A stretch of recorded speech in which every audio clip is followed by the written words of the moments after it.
संसदीय मर्यादाओं को बुलडोजर के नीचे कुचल रही है और प्रजातंत्र जो है उसको रौंद रही है। 3 प्रांतों में उनको बहुमत मिला, हम स्वीकारते हैं। एक प्रांत में पर कांग्रेस भी जीती और एक प्रांत में ना कांग्रेस जीती ना भाजपा, एक तीसरी पार्टी की सरकार बनी। बहुमत के चलते उनका अहंकार अब सर चढ़कर बोल रहा है और वो विपक्ष मुक्त संसद बनाना चाहते हैं, जिसका उन्होंने 143 सांसदों को सस्पेंड करके, निष्कासित करके साबित कर दिखाया। जो 75 साल में प्रजातंत्र के साथ नहीं हुआ वो उन्होंने कर दिया।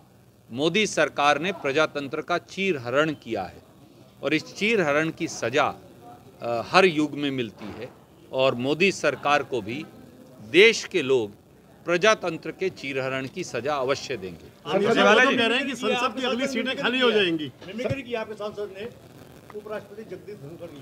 मैं आज आपसे एक बात पूछता हूं, जब इस देश के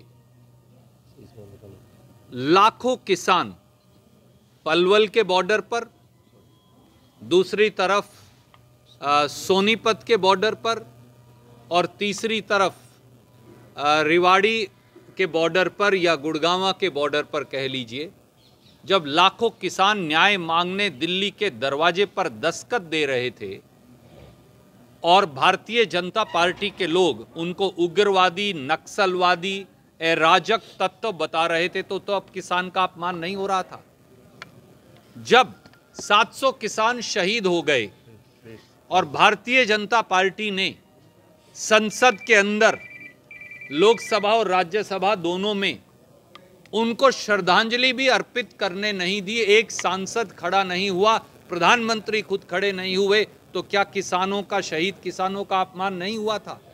याद रखिए, तब भी राहुल गांधी जी ने खड़े होकर श्रद्धांजलि दी थी। मैं पूछता हूं, एक मिनट सिर्फ रुकिए, मैं पूछता हूं कि जब किसानों की बेटियों, हमारी मेडल लाने वाली पहलवानों को संसद के दरवाजे पर वो सिसक रही थी, सिसक कर रो रही थी और दिल्ली पुलिस, भाजपा के नियंत्रण वाली पुलिस, उनको सड़कों पर घसीट रही थी, तो किसानों का उस समय अपमान नहीं हो रहा था? मैं एक और पूछता हूं आपके माध्यम से सरकार, मोदी जी और उन सब से जो ये कह रहे हैं, जब किसानों के बेटे जो फौज के जवान हैं, वो जनरल सतवीर सिंह हो, वो हमारी बहन सुदेश मोर हो और सारे हमारे फौजी बैठे थे गुहार लगाते हुए 1 रैंक 1 पेंशन की जंतर मंतर पर, जब उनके कपड़े फाड़े गए 14 अगस्त की शाम को, उन्हें घसीटा गया और गिरफ्तार किया गया, तब किसानों का अपमान नहीं हुआ था? पद की गरिमा जाति से नहीं बनती मेरे मित्र, पद की गरिमा कर्तव्य के बोध से बनती है। और जब संविधान पर आक्रमण किया जा रहा हो तो हर प्रकार का विरोध जायज है। क्या आपको नहीं लगता कि कांग्रेस ही कांग्रेस दुश्मन है? जिस तरह से राजस्थान में नुकसान हुआ, आपस में भिड़ते रही, अब हरियाणा में कई सालों से भिड़ती रही है कांग्रेस। देखिए, मेरा ये मानना है कहीं कहीं वैचारिक मतभेद हो सकता है, पर मनभेद नहीं होना चाहिए। वैचारिक मतभेद स्वस्थ प्रजातंत्र की परंपरा है।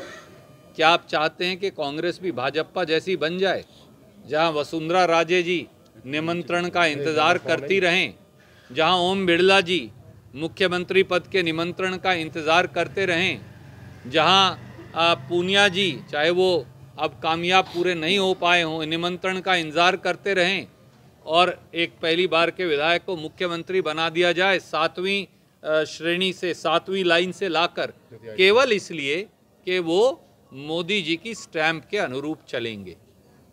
राजनीति में पपेट्स को बनाना, जेबी मुख्यमंत्री बनाना, ये प्रजातंत्र के लिए शुभ संकेत नहीं। जो लोग जमीन से उठकर आए, भाजपा के कार्यकर्ताओं, हमें ऐतराज नहीं।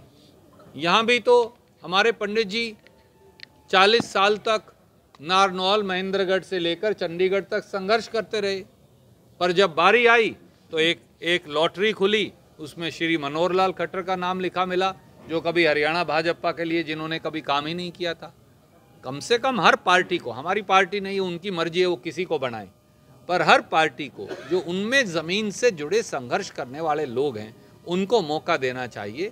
कांग्रेस कम से कम ये नहीं करेगी। सुरजेवाला जी, लड़ाई तो कांग्रेस में भी सीएम को लेकर ही है ना, जहां भी है सीएम। मैंने इसीलिए कहा प्रजातंत्र में मतभेद, वैचारिक मतभेद और प्रतिस्पर्धा स्वस्थ प्रजातंत्र का प्रतीक है।